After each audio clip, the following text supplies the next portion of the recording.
Sayap militer Jihad Islam Palestina Brigade Al-Quds mengklaim telah melancarkan serangan mortir terhadap konsentrasi tentara dan kendaraan militer Israel di wilayah Khan Yunis, jalur Gaza bagian selatan.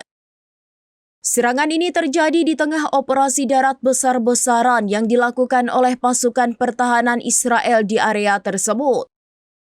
Dalam sebuah pernyataan yang dirilis melalui saluran Telegram resminya, Brigade Al-Quds menyatakan bahwa adegan para pejuang kami menggempur konsentrasi tentara dan kendaraan musuh Zionis yang telah menembus Khan Yunis dengan tembakan mortir.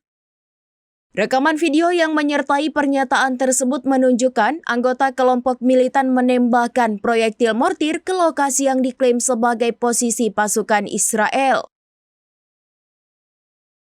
Download Tribun X sekarang, menghadirkan lokal menjadi Indonesia.